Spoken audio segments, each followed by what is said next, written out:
భానుప్రకాష్ రెడ్డి గారు నమస్కారం. నమస్తే వెంకటకృష్ణ.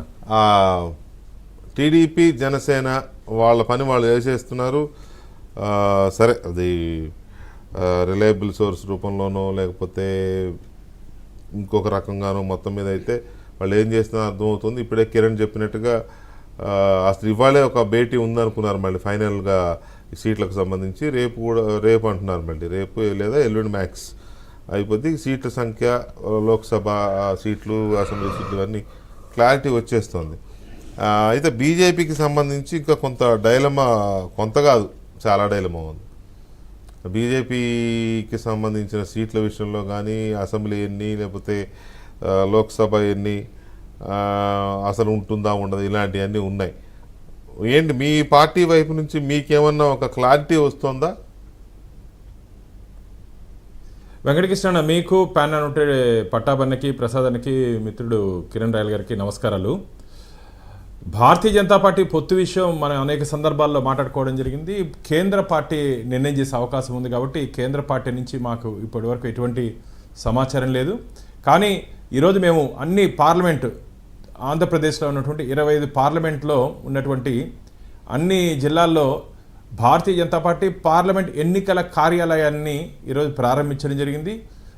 మా రాష్ట్ర అధ్యక్షురాలు పురంధేశ్వరి గారు భీమవరంలో వారు అక్కడ ప్రారంభించారు. అదే టైంకి రాష్ట్రం మొత్తం మీద ఈరోజు మేము ప్రారంభం చేసుకోవడం జరిగింది.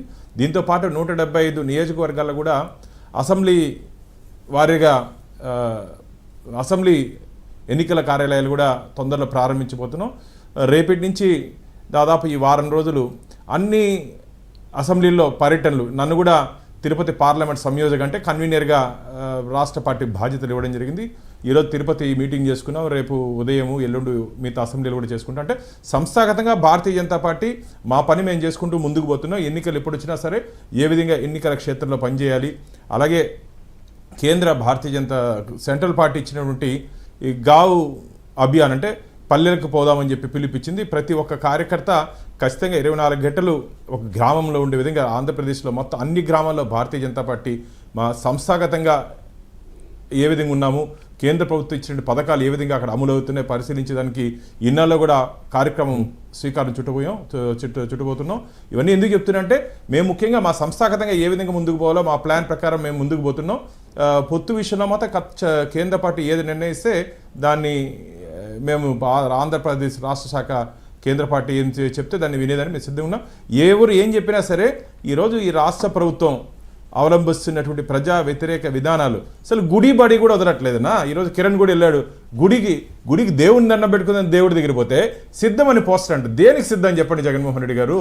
మిమ్మల్ని ప్రజలు ఇంటికి పంపించేదానికి సిద్ధంగా ఉన్నారు, మిమ్మల్ని ప్రజలు ఇంటికి పంపించేదానికి సిద్ధంగా ఉన్నారు.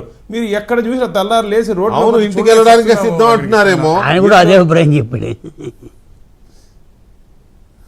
అదే ఏం కర్మ చెప్పండి మాకు, ఈ కర్మ డబ్బు ఉంది కదా అని చెప్పి ఒక్కదానికి డబ్బులు కట్టరు. మొత్తం మున్సిపల్ కార్పొరేషన్కి, మున్సిపాలిటీ సంబంధించిన బోర్డులు, దేవాలయ బోర్డులు కూడా వీళ్ళు రాజకీయ దీనికోసం వాడుకుంటున్నారంటే ఇంత నీచమైనటువంటి రాజకీయం కానీ, రాజకీయ వ్యవస్థ కానీ నేను దాదాపు 25 సంవత్సరాలుగా ప్రత్యక్షంగా రాజకీయాలు ఉన్నాయి. 25 సంవత్సరాలుగా నేనెప్పుడు చూడలేదు ఇంత అధ్వానంగా అన్ని వ్యవస్థల్ని నిర్వీర్యం చేస్తున్నారు.